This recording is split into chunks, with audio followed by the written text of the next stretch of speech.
Hello, my name is Allie, and welcome to Funny Fat Friend, a podcast about this bodacious biracial babe trying to find herself in film. Today, I'm alone, because this is quarantine, and it's bad to be with people. So this is gonna be a lot different. For some reason, I have decided that I'm going to do a whole series of movies. So I'm going to release an episode each week for the next 3 weeks. Maybe 4 weeks. I have to look up this series again. I think the last one is split into 2. You can tell I did a lot of research. So, with the announcement of a new book this last week, I have decided that I'm going to look back and rewatch the Twilight series. I'm holding for applause. So today, I watched the first Twilight, named Twilight, and it was the first time that I have seen it since it came out. I remember seeing it. I don't think I saw them in the theater. I know that we had a midnight premiere, which is pretty wild for Danville, Kentucky. We are very small. We did not have a lot of midnight premieres. We did the Harry Potters and Twilight. I think that was about it. And I know that my best friend, Maddie, shout out Maddie, what up girl, definitely went. She loved them a lot and wanted me to read them really bad, and I did not. And I still have not, and I don't plan on reading them. I'm sure they're great, but I'm just going to talk about the movies. So let's get into some dirty hot facts about it. That's gross. Maybe I'll cut that out. Nope. I'm going to leave it in. Alright. This movie had a budget of $37 million, and it made $393 million at the box office. So it was very successful. I rented it though for $2 on the Redbox app. Shout out Redbox, sponsor this podcast. Alright, so let's just jump into it because we're all antsy for it, right? This movie has a weird gray filter on the entire thing. They shot most of it in Portland, Oregon, which is only about 2 hours from where my grandparents live in Roseburg, Oregon. And I was just there last year, around the same time that this was supposed to be taking place, which was like the beginning of March. I was there at the mid-February, and it was not this gray. It was cloudy, but oh my gosh, they really heavy tinted it. But this is a very iconic opening, okay? This is something I do recognize. Memes, TikTok has brought it back. Shout out TikTok. They're not going to sponsor this. But we've got a shaky camera and a little deer drinking water, which I tried to find out how they did that. I assume that there are deer trainers that you can get, like Joe Exotic. No, it wasn't Joe Exotic. It was Doc Antle trained tigers. But there has to be a Deer King, I guess, also. Netflix, look into Deer King documentary series. You're welcome. But they had to have trained a deer to drink from water to get this shot. Or maybe they were just posted up. But I really want to know. So if anybody knows, please slide into my DMs. That would be really amazing. I want to know. I'm fascinated. Anyway, we watch a deer drink some water. It gets spooked. And then a person grabs it real fast. And it's a vampire. But the shaky cam is consistent throughout. I did read about how the director wanted a lot of handheld camera used to make it feel more real, which I think it made it feel less real and more uncomfortable, but I get the idea, so props to you, girl. You got fired and didn't get to film any of the other movies, which is a bummer, but, you shot your shot, you shot your shoot, you shot your shot. That's what it is. Also, immediately, the soundtrack is a banger. Who gave them the right to have such a slapping soundtrack? I'm gonna go find this on Spotify, and I'm gonna save it, and I'm gonna be listening to it for a while. It is so good. It is the best thing about the entire movie. Well, no, it's not the best thing, but it's very up there. It's really good. But okay, so we meet Bella. She has a little bit of voiceover. She only has voiceover 3 times in the movie, which is not consistent enough for me. I really despise a pointless voiceover. They didn't need one. But I think the books are like first person narration, so I guess they were trying to keep that. But yeah, it didn't make sense. Also, she's like in Phoenix, Arizona, where her mother lives. But they kept the gray filter.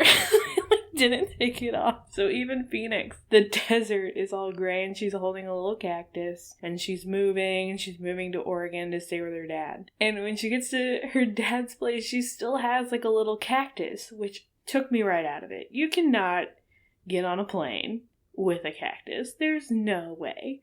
My plane friends, you can come for me right now and tell me you can, but it's just like a weapon, right? That's gotta be a weapon.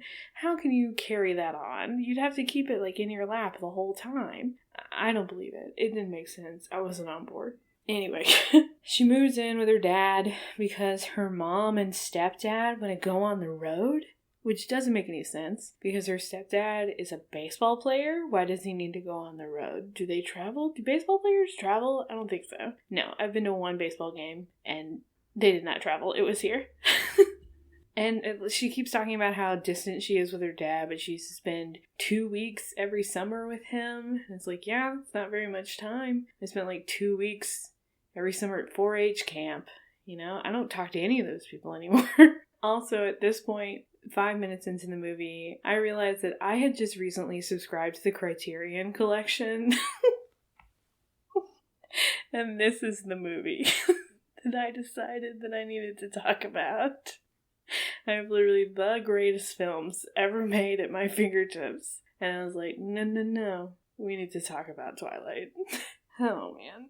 So she gets to her dad's place, and we meet Jacob right away. And I immediately wrote down Team Jacob already. I'm Team Jacob. That man is so wholesome. Look at him. He's so sweet. And his dad, look at this. We have differently abled people within the first 10 minutes of a movie. Snaps to Twilight. For real. Snaps to Twilight. We have people of color. We have differently abled people. That's great. That's awesome. They still aren't playing any of the main parts, so not a bunch of snaps to Twilight, but some snaps. Some quiet background snaps for Twilight. He gets her a car. He gives her this truck, which is a pretty cool truck. I'm not gonna lie, it's pretty cool. But she drives to school. I don't understand how she knows where the school is. She just whips it in to the parking lot. Whips it in. Oh no. I'm keeping it. She whips it into the parking lot. And this is 2008, so it's not like GPS on your phone is a big thing. I guess there's probably one road in this town, maybe. And that's how she found it. I don't know why I cared so much, but I did. But all the kids in school are just hanging out, sitting on top of cars in the parking lot. And that is not something I'm familiar with. We did not do that in high school. We all just waited in the lobby if you were showing up before when school started. Which was, I rarely did because I was always late. I was constantly tardy to school. It was bad. But if I was there before the bell rang, it was just, you were just standing in the lobby or at your locker. Why were they hanging out on their cars? I don't know. Maybe they couldn't afford to be shooting in the school all the time. That's probably actually it. I figured it out. But we meet two men immediately that love Bella. And they're just guys that are fun. I don't know. They have no personalities, really. And then we meet Anna Kendrick, who, whoa, Anna Kendrick. Good for her. She's making money. I support her making money.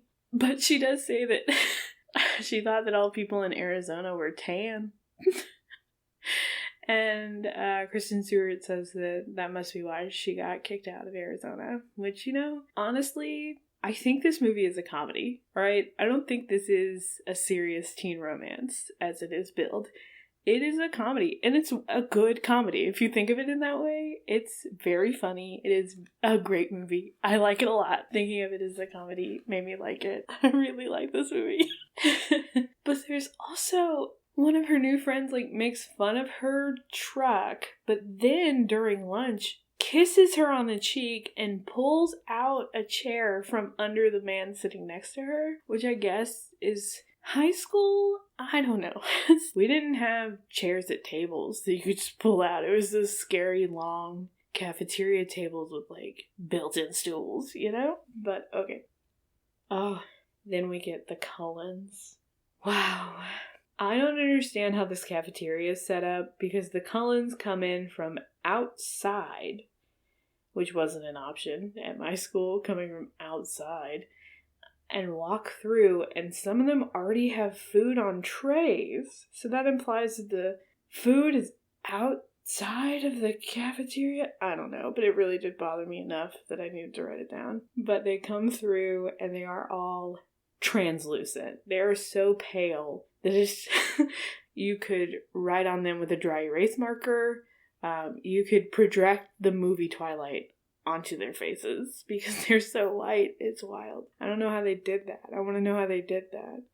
Makeup? I don't know. It's makeup. I figured it out. While they're like walking through though, Anna Kendrick and one of the other girls at the table are talking about which swimmers are padding their bulges because they're on the news team. I don't know. And one of the like throwaway lines is about how one guy is too skinny. It doesn't make sense. And I just needed to bring that up. I just needed to bring it up because I was all alone watching this movie and nobody was there for me to talk to about it. You can text me after this. Text me right now about it. Thanks. Anyway, so the Cullens walk through and they're talking about them and how they're like amazing and beautiful and nobody can talk to them and all this weird about how they live on like a mountain. But we get like this really weird close up on Robert Pattinson. And I understand that he is supposed to be very sexy. He's not in this. He is very sexy. Robert Pattinson is incredibly attractive. I am desperately in love with Robert Pattinson. But oh my gosh, this movie is very mean to him. His hair is very bad. His pale skin and the faces they decide to zoom in on are very rude.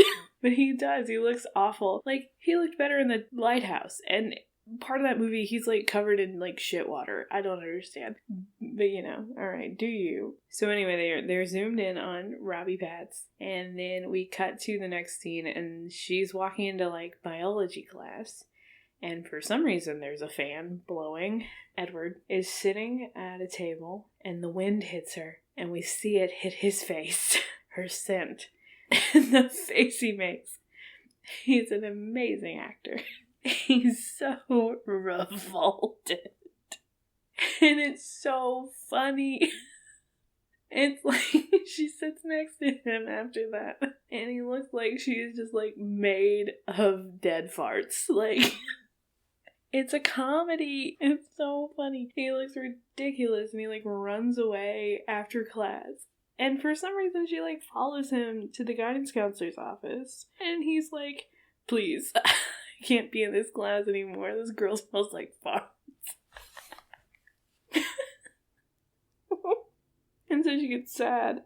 But the counselor's like, no, we can't change you. It's the middle of the semester. He's got to figure it out. And he's like, I guess I'll just deal with it. Then we get some sweet daughter-father time at a restaurant. And then she gets a call from her mother who asks about school. And as mothers do, she immediately asks if there are any cute boys in school. Which that's a blow for feminism. That sucks. That does not pass the Bechdel test. I know stuff. Okay, so... Then the next day, she goes back to school, and her friends, I guess, they're now her friends, they have like a van that has like a beaded curtain inside of it. It's very weird set dressing. I do not understand, but cool. It's a vibe. At this point, the Cullens have disappeared from school. But we get this weird cutscene of like a man running around in an empty factory or construction site. He has a hard hat on, so it must be a construction site. And he's freaking out and running around, and then we see like 3 people attack him. We do get some cool like shadows. We see shadows. They're really into reflections and shadows. And it's neat to look at. Good for them. They work well, but I don't think it adds much to the story, but I'm proud of them for trying for some artistry with this material. We find out because her dad is the chief of police that it was a security guard that was murdered, and he's gonna go try and like help figure out what happened, and I'm not sure why. There are some, like, artistic shots. Again, we get close-ups on, like, feet running through water and things. I don't know. We go back to school. We go back to biology class. There's a coat rack in biology class, and I don't know why. It really bothered me.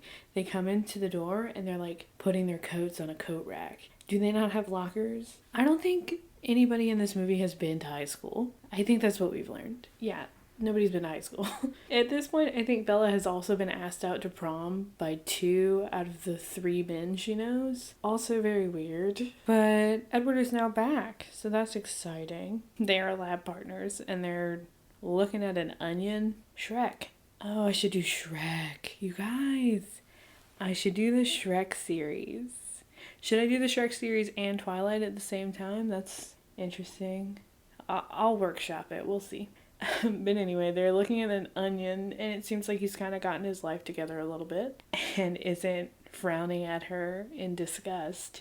But he pushes the microscope towards her, and it, like, sticks and then makes an awful noise as it moves towards her, and I lost it. I laughed so hard. It was hilarious. Again, this is a comedy film. It is not a serious drama at all. It's very funny. I highly recommend going into watching this movie knowing that it is a comedy because it is delightful. And then they win the golden onion, which is a thing, sure. But Edward seems to be actually trying and is trying to learn about her. She asks if he is wearing contacts because his eye color has changed from black to golden brown, and he gets upset and, like, runs away. And she goes to her truck, and her friend in the van with the beads skids on the parking lot, and the van just, like, goes towards her body. And so, of course, Edward fly hops, I don't know, and stops the van from hitting her with his arm and leaves a big impression in the van, which seems to bother no one. And no one saw him, but she saw him. And in the hospital, they're talking to each other, and she's like, "How did you do that?" "Oh my gosh." And he's like, "It was adrenaline. It's good." And his family gets upset with him for using his vampire powers, for putting them at risk. Fair. I think that's actually pretty fair. But she dreams about him that night, and he's, like, in her bedroom. She, like, dreams he's in her bedroom, and then she wakes up and he's gone. So I guess that Edward is her sleep paralysis demon, which is exciting. If everyone's sleep paralysis demon looks like Robert Pattinson, do you think we would mind having sleep paralysis? No, we wouldn't. We'd be fine. Maybe let's work on that. Psychologists, let's work on that. Let's do a sleep study. I'm down to be a part of the group who gets Robert Pattinson sleep paralysis demons. Please. Thanks. All right. They then go on a field trip with their biology class, which in high school, I think we took one field trip, and it was, like, just for the AP students. We went to a camp for, like, a week, and they called it Walden, where we, like, lived in the woods. And we're supposed to learn stuff. I didn't learn anything. I can't tell you if we had any classes, but it was fun. But that was our field trip. But they go to, like, to a greenhouse. They take a field trip to a greenhouse. And somebody at one point is like, "Hey, Bella, I got a worm." The throwaway lines are so good. I'm madly in love with them. But Edward gets upset with Bella again as they're on this field trip, and is like, we shouldn't be friends. And she's like, "Well, you should have just let me die then." But honestly, I respect that energy. I'm a pretty ride or die friend, so I agree with Bella. If you don't want to be my friend, you should let me die. I'm cracked up. I'm fully cracked up. Alright, so yeah, should have let her die. And she says that his mood swings are giving her whiplash. Art. The writing in this script is pretty fun. I do really enjoy it. It's pretty quippy, it's pretty fun and weird, but in a great way. I really like this movie. I think it's a great time. Oh man. But he ends their conversation by saying that if she was smart, that she'd stay away from him. And then he, like, bangs on a bus door to make it open, because he's cool, and they go away. Later, when she's home, she sees Jacob again. Bless Jacob. he is telling her like about the Cullens. Oh no, they go to a beach. They like go to a beach, her and her friends, and Jacob and his friends are there. And they talk about the Cullens, and they're all like, ooh, the Cullens suck. And so they go off and are talking on their own. And he's like, yeah, my tribe is descendant of wolves, and the Cullens are descendant from their enemy clan. And it does a flashback in sepia tone, so that we know it's a flashback, which I've never seen a sepia tone flashback before, but I'm in. But it was them. It was like the tribe and then the Cullens in 1920s clothes. But like 1920s newsboy outfits. Like eating a deer. So many really great choices were made. Oh golly. But that was the flashback, and so that kind of like tips Bella off about, ooh, the Cullens are something different. It doesn't tip her off though that Jacob is a werewolf, whatever, sure, but that the Cullens are something. So then we meet the evil vampires that have killed that security guard from earlier, and they look like a 90s alternative rock band. Like, we've got Chad Kroeger topless named James. Yeah, it's James. And then we've got Jewel. I don't remember her name. And then we had the other man who I also don't remember his name. It was Lenny Kravitz. So we've got Nickelback, Lenny Kravitz, and Jewel are the villains that eat people.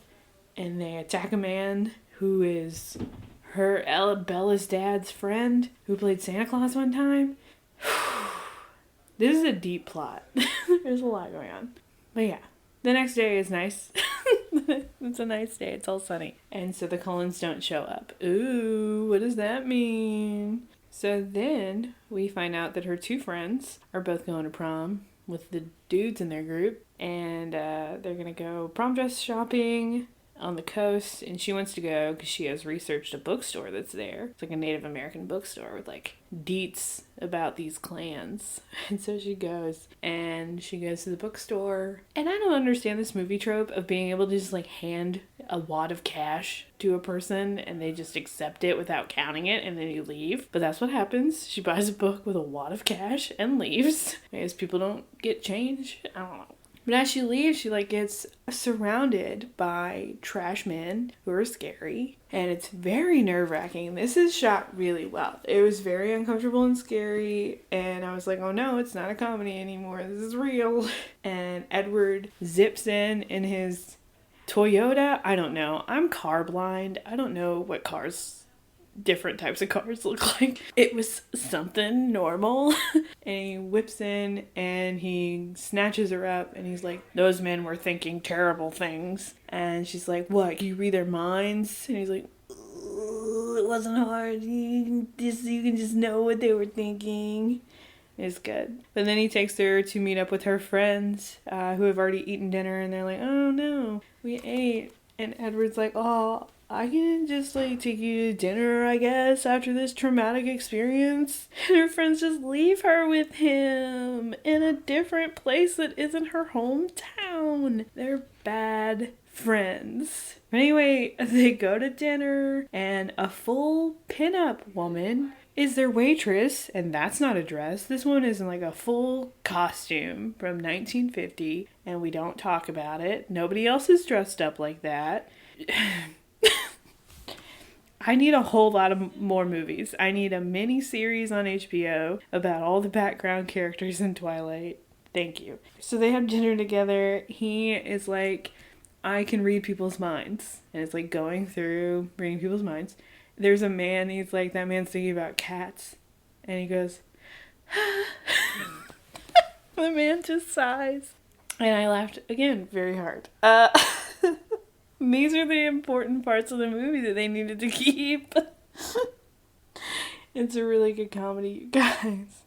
But they start to drive back to their town, and their hands touch for a moment. And she gasps. She gasps and is so scared. And I laughed again because it was outrageous. And she's just like, oh, you're so cold.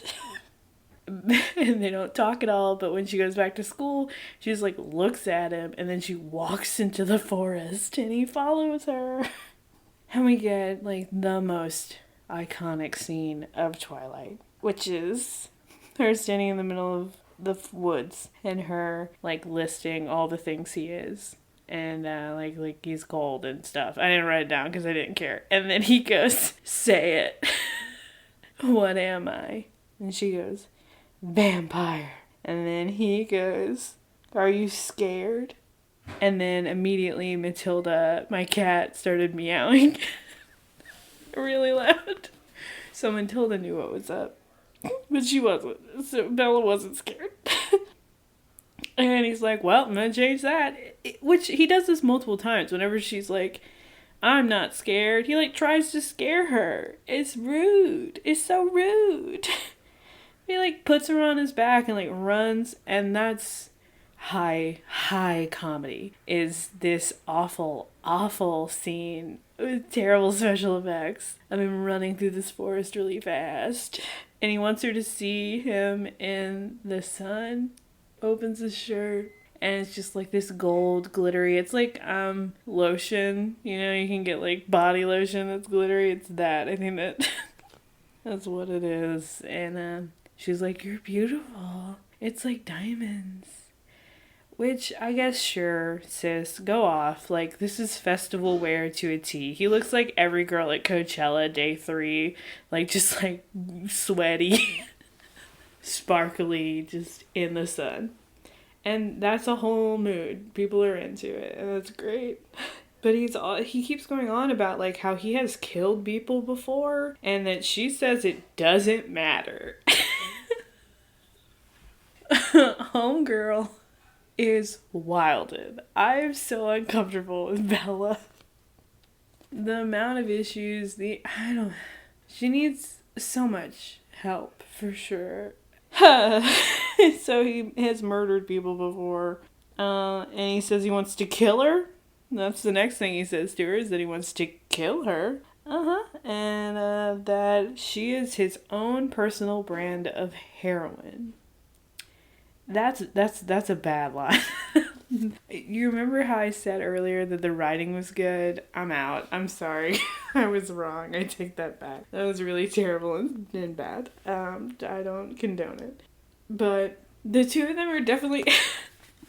The thing between like Robert Pattinson and Kristen Stewart, they were like in love for real or something, or after they fell in love. Something like that. That's great. Good for them. I don't really care about their celebrity relationship. But they're so awkward together, which, to be fair, with this script and these lines, to try and be natural would be impossible. So I think they are honestly doing their best, and I think they have done an incredible job with what they were given. But he like pins her up against a rock, but he like loses.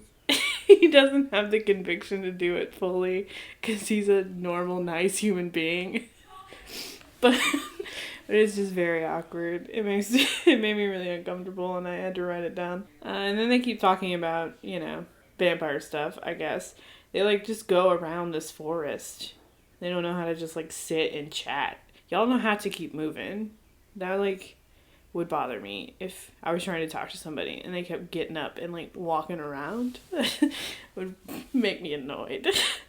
But that's what they do. And at one point they're like laying on the ground, like in the grass and stuff, and I would be so itchy. I'm like allergic to grass. Most people like have a grass allergy, and it would be wet. Like, it's been so cloudy and nasty. It must have been miserable shooting this film. I'm sorry, everybody. I'm sorry. I understand. It must have been really tough. They did their best. But anyway, so they discuss the whole vampire thing. Sure. And we get the voiceover. We get the voiceover again for the second time in the whole movie. And she says that she is confident of 3 things. 1, Edward is a vampire. 2nd, there's a part of him that thirsts for her blood. And 3rd, she was unconditionally and irrevocably in love with him. Where did she learn that word? Because she's not going to school. She doesn't go to class. She walks away. I don't understand. Whatever. But also madness. I guess high school romance. No, I don't agree. I had high school romance, and I was not. Ugh. If my high school boyfriend at any point told me that he had murdered people or that he wanted to kill me and drink my blood, bounced. I would have bounced. I would have called the police. Oh my gosh, what? Yikes. This like defined my generation was really into this. Oh, yeeks. I think is that why we're messed up? Is this why we're messed up in modern romance? Maybe. I don't know. Somebody tell me. I don't know. But okay. Back to it. He's explaining more about their vampireness. He says that they're vegetarians because they only eat animals, which is a hilarious joke. It's not. It's a bad joke. The rest of the jokes have been very good. Probably because they've been unintentional. But anyway, when they try to make jokes, they're not good. I was just talking to my friend Anna on the phone about this. But the next scene is Edward tells Kristen, no, that's not her name, Bella that he wants her to meet his family. And he gets into his car and like drives away. And as he's driving away, he passes Jacob and his dad. And there's a slow motion of them looking at each other so mad. And it's hilarious. It's so dramatic. But it's not dumb. It's great. It's wonderful. I love it. And I want 7 more hours of that sort of content. Thank you. But she goes and she meets the Cullens for dinner.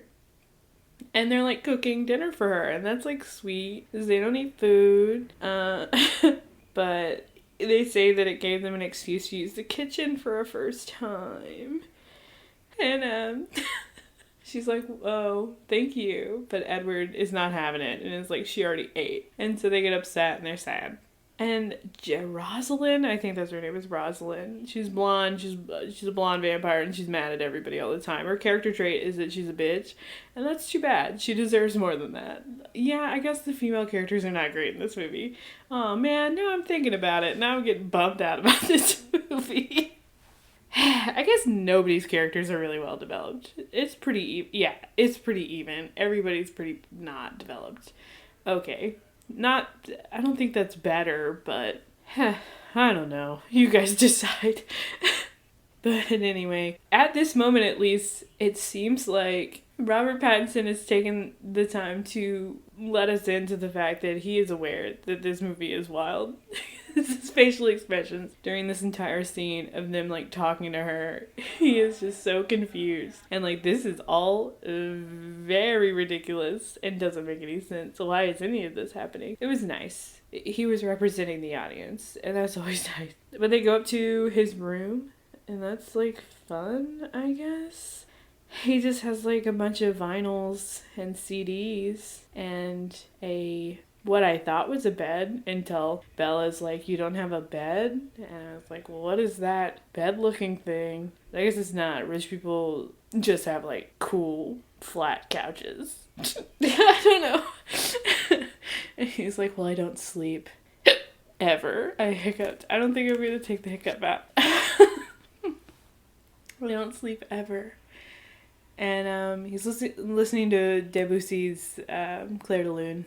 And that is a banger of a song. Again, this soundtrack is amazing. I'm for real. I want it. I want this soundtrack. It's really good. How did they do that? Who gave them the right? Who let them? Who signed up? I don't know. I'm going to have to look it up. I'm going to have to look at the soundtrack at the end of this. But then again, he's like, oh, you're not scared of me. And then he like puts her on his back and jumps out the window. And he's like, oh, you better hold on tight, spider monkey. That's all I'm looking for in a relationship. Someone to tell me that I better hold on tight and that I'm their spider monkey.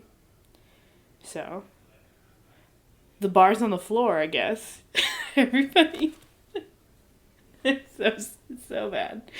Oh, I'm in love with it. I love it so much. But the music is beautiful. It's this like variation on Claire de Lune that then becomes its own song, which I think I have like this vague feeling of remembering the soundtrack and it being like Bella's theme, something like that, being called something like that. And then we see like Robbie Pattinson's playing the piano. I think Robert Pattinson can actually play the piano. But the music does go from like, this is a little weird. It's like non-diagenic into diagenic, but it's still not fully diagenic because there's like a full orchestra. So I don't know. Somebody talk to me about that. Somebody from my sound and silence class, my film class from college, hit me up. Let's discuss. But anyway, after their whirlwind piano romance, they go play baseball together. Edward meets Bella's dad, picks her up to go take her to baseball. We get a scene of the dad like has a gun loaded. What a hilarious caricature of a father, you know? Violent.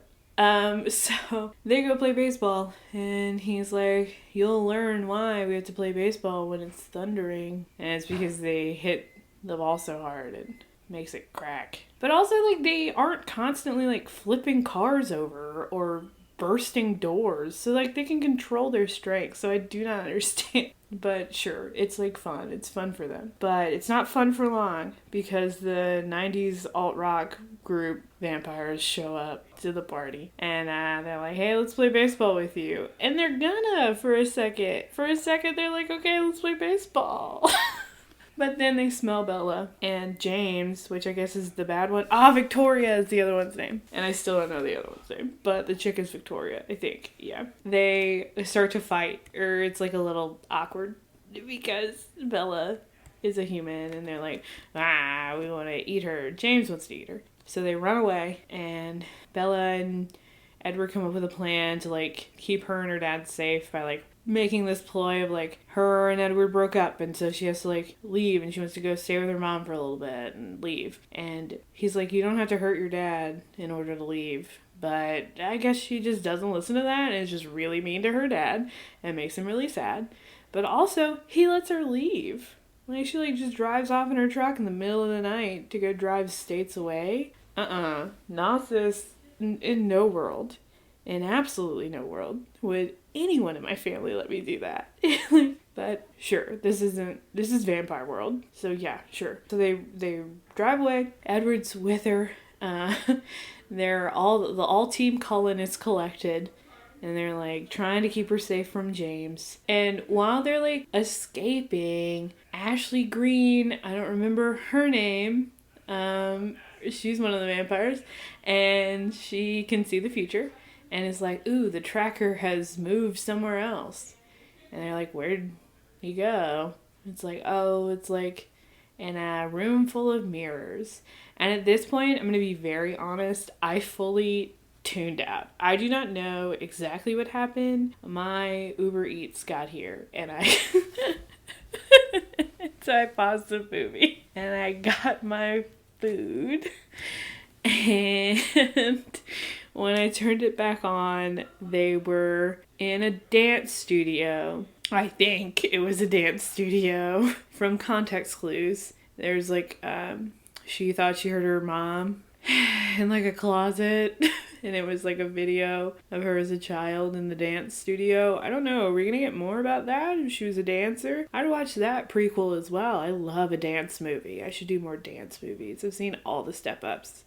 They're great. All of them are great. But anyway, it's like just the audio of her mom talking. And then James shows up. I think he has a shirt on now, which is a different thing. And he's like, I'm going to eat you.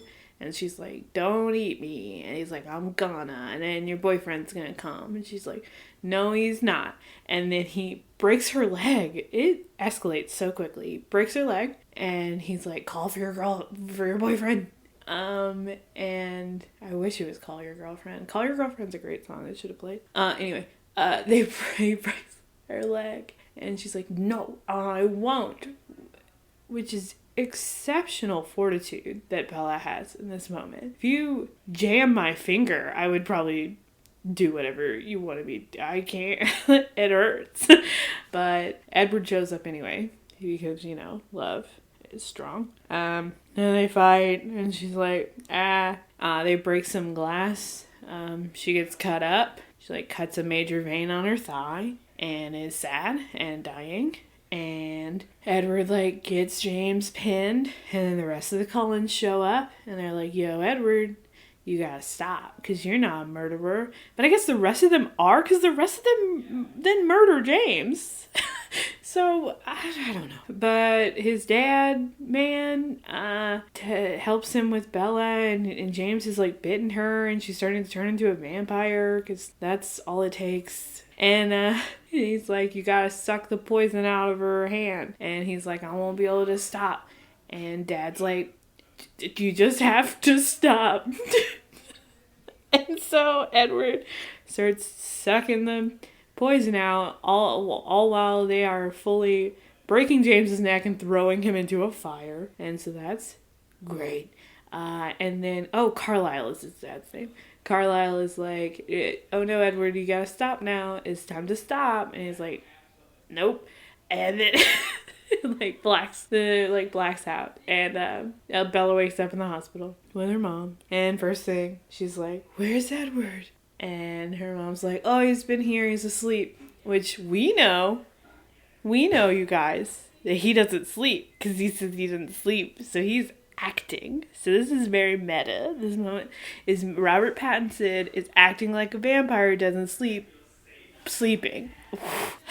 Should I put that on a t-shirt? Is that my merch? Robert Pattinson is acting like a vampire, sleeping. Meta. No, it's not good. You're right. You guys are right. That's bad. Alright, so then her mom is like, you're gonna move to Jacksonville with us. And she's like, no, I have to go back to Forks. Which is a very funny sentence. Forks. Because those are a utensil. So he says, she's like, I gotta go back. And her mom is like, alright, we'll discuss this later. And Edward like wakes up and is like, alright, we gotta stop seeing each other. And she's like, no, never. We can never stop seeing each other. You can't ever leave me. It's very scary. I'm very frightened in this moment. This scene is very wild of just this sheer desperation. They're both very good actors. They are. They're both great actors. They are absolutely doing their best. And they're doing a good job. I was invested. But it's just very wild. It's just very outrageous of a script. Anyway. The next scene is her in a cute little dress. And she's got her little broken leg casty thing. And they go to prom. And while she's waiting, I don't know why Robert Pattinson walks away. Why does Edward walk? I don't know. I don't remember. I didn't write it down why. But they get to the prom and he like goes somewhere.